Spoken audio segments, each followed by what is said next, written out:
The following episode can be viewed on the YouTube channel Bernie or Bust Television. The comments under this channel have been collecting, and I'd like to discuss a few of them. First, Adam Pike College Man, speaking to comment below, there is an element of dehumanizing propaganda in your statement that is wrong. Please, love is the weapon of a future worth having. There's a lesson on resistance. Here is a lesson to resistance to dehumanizing messages. So the comment below is, documents show media blackout on polling results. Bernie or Trump voters overwhelmingly win the election for Bernie against Trump. I know this is true because of how many articles I've been reading lately that try to debunk that from the supposed liberal wing of the corporate oligarchic media. But anyway, let's go back to Adam's first point. And he backs up his assertion with a video called Stop and Think. Lesson 4, Dehumanization equals proof of propaganda. So let's go through this. We'll begin this lesson with a quote by Aldous Huxley. The propagandist's purpose is to make one set of people forget that certain other sets of people are human. Now, what is dehumanization? Dehumanization is a process, a psychological warfare process where a specific person or group is targeted and systematically is painted, slowly but surely, as less than human. For example, they might be painted as savages, or painted as unable to reason, or painted as not having basic moral virtues, or degraded down to a faceless number, or they might be portrayed as a dangerous monster, or painted as genetically inferior, or painted as a different species altogether.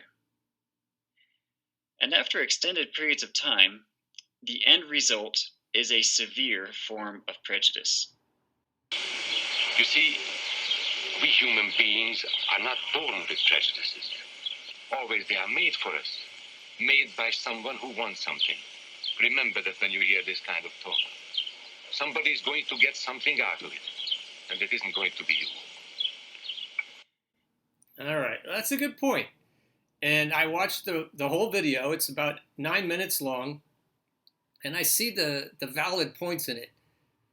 I would now go back to the comments. And I watched the entire video. I agree with your assessment. I have to say, when it comes to exploiters, it's very easy for me to jump on the dehumanization bandwagon. Psychopaths, narcissists, megalomaniacs, gaslighters, etc., are destroying us through dehumanizing propaganda. So I feel justified in fighting back in like manner. It's especially difficult for me to remain rational when I'm dealing with a controlled opposition type double agent who appears to lead the resistance but is actually being paid by the enemy. And I was a little bit harsh on Norm Solomon, perhaps, but that's because I perceived him this way. It's sort of like Malcolm X and his idea that violent resistance is acceptable. Personally, I believe that pitchforks and guillotines have their time and place. I'm not a pacifist, but I absolutely respect you and all pacifists. And then I chewed on that and I thought, well, I still didn't address his point completely. P.S. I'm aware of the flaws in my response. I see my use of the word enemy as problematic. And the video, if you go on and watch the video that I just started with, you'll see that word is problematic. I see the plutocrats as enemies because they have dehumanized the rest of us throughout history, so I feel justified in using their own tactics against them. I'm not sure how to escape this dilemma. Then I thought about that for a while, and I realized I still had not completely answered the question, and I probably never will. Perhaps I should attempt to educate the perpetrators about their use of dehumanizing propaganda. Will this dissuade them and transform them from exploitative enemies into friends? Stranger things have happened. But when they are in the very process of destroying innocence, should I focus my efforts on educating, healing them, as the evidence piles up that they are in fact unable to be remediated, as opposed to humanely removing them from their own field of carnage? Yes, I am setting myself up as judge and jury. I realize that this is dangerous. I long for the words, "He hath put down the mighty from their seats, and the rich he hath sent away empty," from the Magnificat in the Bible, in the New Testament, to be fulfilled. I long for those words to be fulfilled. He hath put down the mighty from their seats, and the rich he hath sent empty away. I thought Barack Obama was going to do that. How silly of me. I long for an end to oppression. Right or wrong, I will not stand by and watch. In my view, it is more objectionable from a moral perspective to watch as others are being harmed than to wade into the battle and to destroy the destroyers. Am I dehumanizing the destroyers and their followers, or have they already dehumanized themselves? And I'm just pointing it out.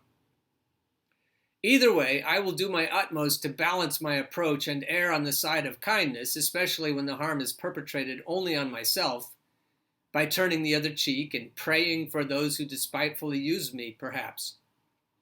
Who knows, perhaps I will turn enemies into friends, but I will not remain on the sidelines, and I will not refrain from force, verbal or otherwise, when innocent people are being harmed.